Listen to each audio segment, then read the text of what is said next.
नमस्कार दोस्तों, एक बार फिर स्वागत है आप सभी का इंडियाज़ स्टूडेंट अकेडमी पर।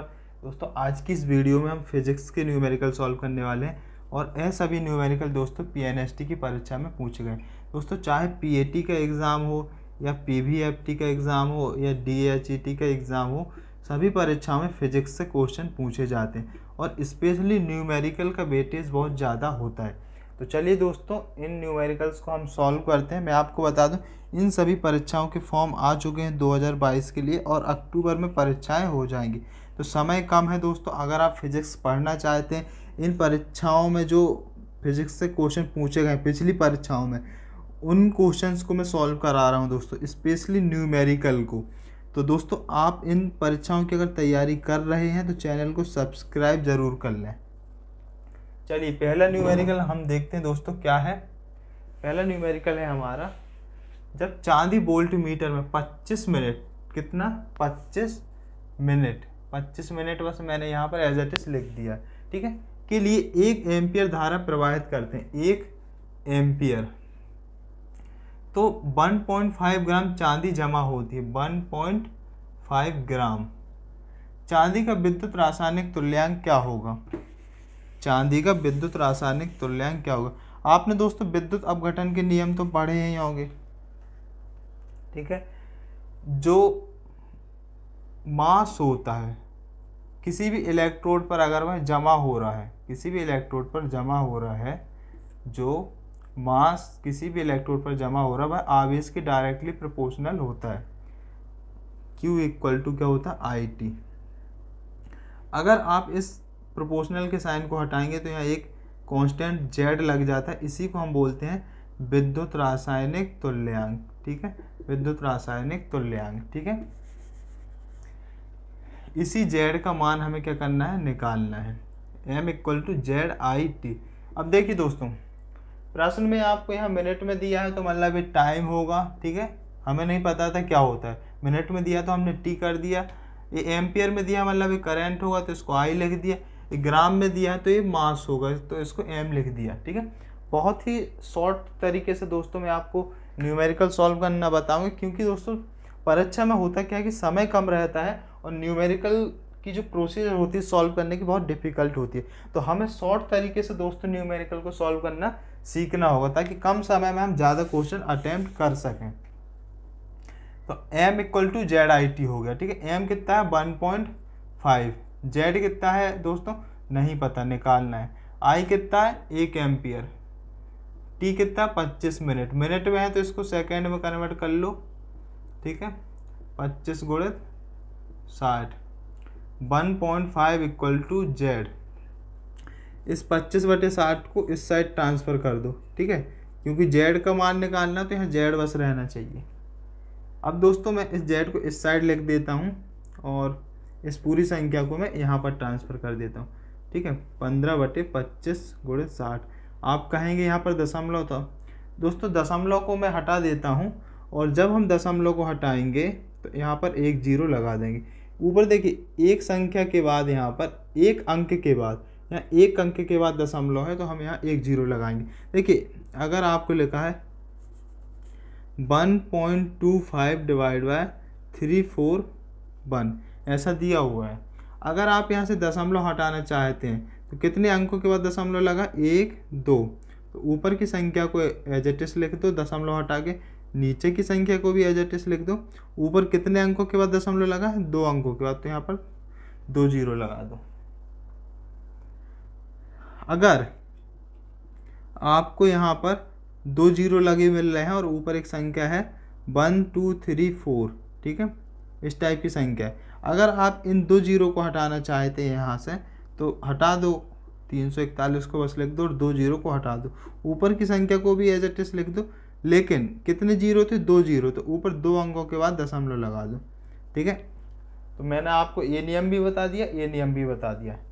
जीरो हटाओगे तो ऊपर दशमलव लग जाएगा और दशमलव हटाओगे तो नीचे जीरो लग जाएंगे। अब दूसरी चीज़, अगर 1/10 दिया है, इसको 125 बटे ले लेता हूँ मैं, ठीक है। 125/10 दिया है या नीचे 100 है या 1000 है या 10,000 है, तो आपको क्या करना है, जब डिवाइड में ये संख्याएं रहे तो डिवाइड नहीं करना, ऊपर की संख्या को एज इट इज लिख दो। यहाँ पर एक के बाद एक जीरो है तो यहाँ एक अंक के बाद दशमलव, अगर दो जीरो हैं तो यहाँ दो अंक के बाद दशमलव आ जाएगा, अगर तीन जीरो है तो तीन अंक के बाद दशमलव आ जाएगा, ठीक है। अगर चार जीरो हैं तो अब यहाँ 125 बचता, अब एक दो तीन, तीन अंक है लेकिन यहाँ चार जीरो, तो एक शून्य लगाओ और यहाँ दशमलव लगा दो। सेम यहाँ पर भी ऐसा ही हमें करना है। 15 एकम 15, 15 चौके 60, एक कटा तो यहाँ 40 आया, 25 का 40 में गुणा करेंगे तो 25 चौके 100 और यहाँ एक जीरो तो 1000, ऊपर एक। अब मैंने बताया कि ऊपर की संख्या को एज इट इज लिख दो, एक के बाद अगर जितने भी जीरो हैं ऊपर उतने 10 अंकों के बाद दशमलव लगा दो। एक दो तीन, तो एक दो तीन अंकों के बाद यहाँ पर मैंने दशमलव लगा दिया और यहाँ जीरो लिख दिया, ठीक है। ग्राम कूलांक, ये आ गया आपका विद्युत रासायनिक तुल्यांक। दोस्तों इस क्वेश्चन में कहीं भी कोई डाउट हो तो कमेंट करके बताइएगा। नेक्स्ट क्वेश्चन हम देखेंगे दोस्तों।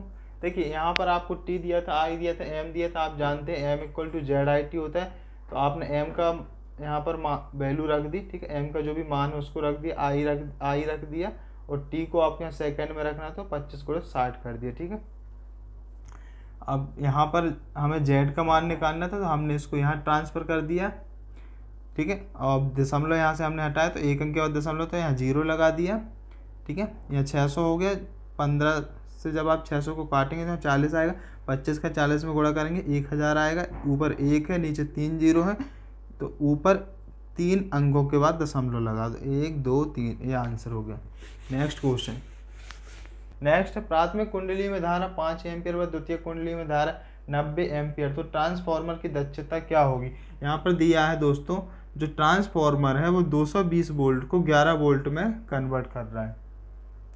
देखिए तो ट्रांसफार्मर में क्या क्या दिया हुआ है, यहाँ पर ट्रांसफार्मर में हमें क्या क्या दिया हुआ है।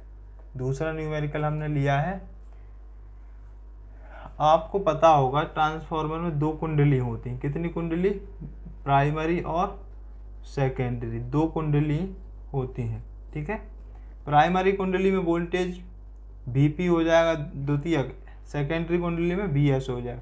प्राइमरी कुंडली में करंट Ip हो जाएगा, सेकेंडरी कुंडली में करंट Is हो जाएगा। निकालना क्या है हमें, ट्रांसफार्मर की दक्षता, मतलब एफिशिएंसी हमें निकालनी है। ट्रांसफार्मर की एफिशिएंसी का फॉर्मूला क्या होता है, ट्रांसफार्मर की एफिशिएंसी का फॉर्मूला क्या होता है, सेकेंडरी कुंडली में वोल्टेज और करंट का मल्टीप्लाई डिवाइड बाय प्राइमरी कुंडली में वोल्टेज और करंट का मल्टीप्लाई। देखिए प्राइमरी कुंडली में 220 वोल्ट है वोल्टेज, ठीक है, और सेकेंडरी कुंडली में 11 वोल्ट है। एक ट्रांसफार्मर 220 वोल्ट को 11 वोल्ट में कन्वर्ट कर रहा है, ठीक है।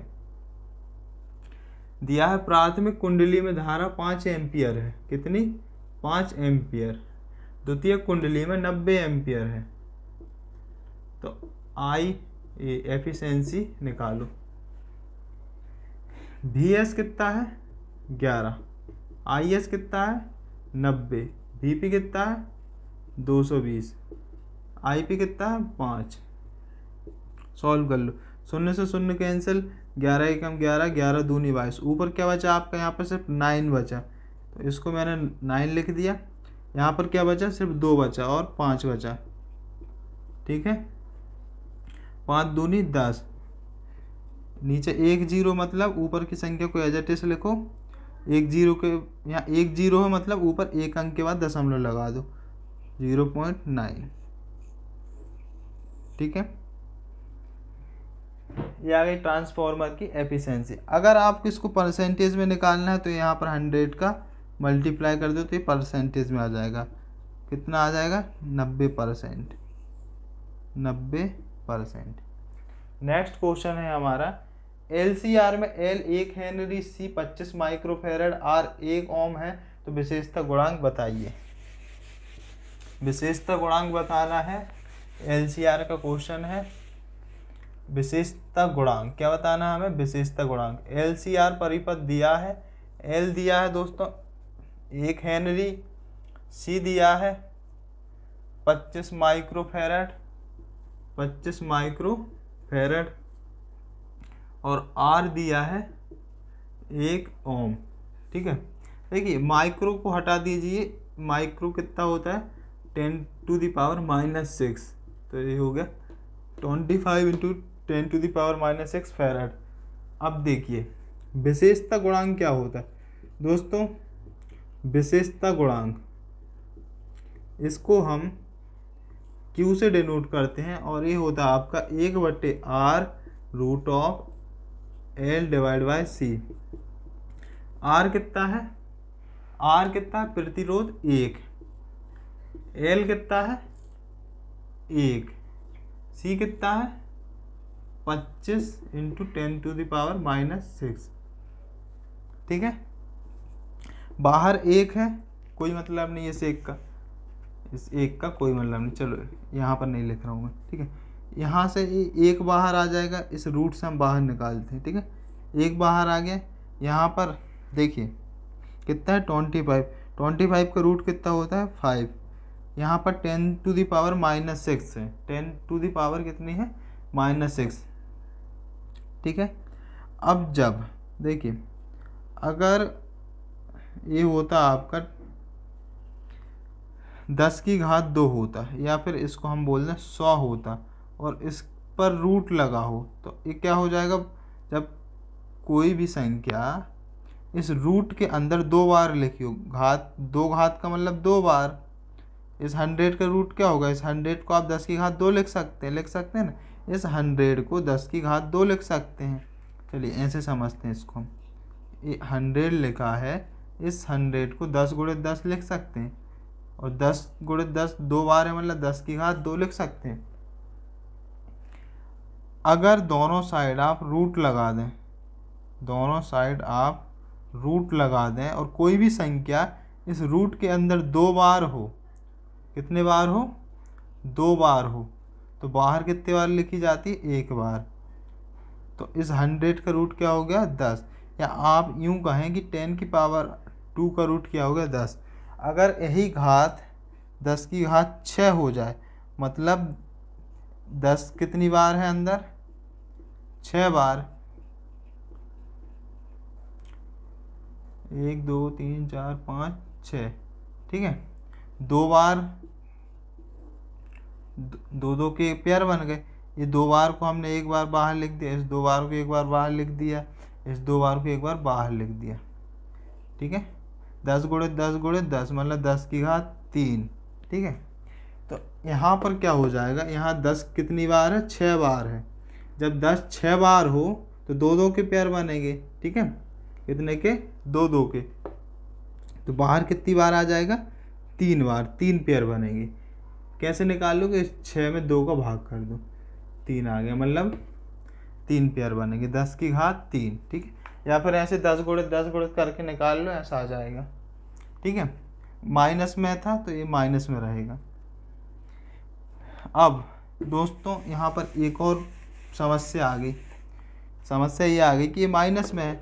अब नीचे अगर किसी संख्या की घात माइनस हो, इसको आपको ऐसा लिखना है, ऊपर लिखना है, मतलब यहाँ पर लिखना है, यहाँ पर। तो जब आप इसको ऊपर ले जाएंगे तो घात पॉजिटिव हो जाएगी।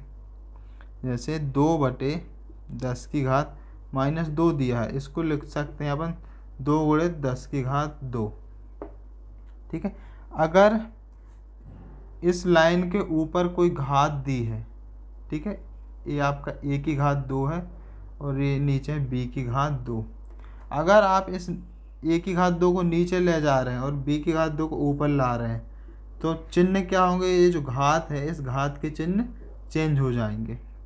ठीक है, a⁻2 आपका नीचे आ रहा है, क्या है यहाँ प्लस है, तो हो जाएगा -2। b⁻2 ऊपर जा रहा है, यहाँ क्या प्लस, तो हो जाएगा -2। तो यहाँ पर 10⁻3 ऊपर जाएगा तो क्या हो जाएगा प्लस, नीचे 5। ठीक है, 10⁻3 मतलब 1 के बाद 3 0, नीचे 5, सॉल्व कर लो, 5 दूनी 10, 200। जो Q है आपका विशेषता गुणांक, ये कितना आ गया, 200 आ गया। तो दोस्तों ये छोटे छोटे जो कैलकुलेशन है आपको अगर नहीं आते हैं तो कमेंट करके बताइएगा। यहाँ पर हमने फिजिक्स के क्वेश्चन देखे, ऐसे भी और क्वेश्चन हम आगे देखेंगे दोस्तों। अगर वीडियो अच्छा लगा तो सब्सक्राइब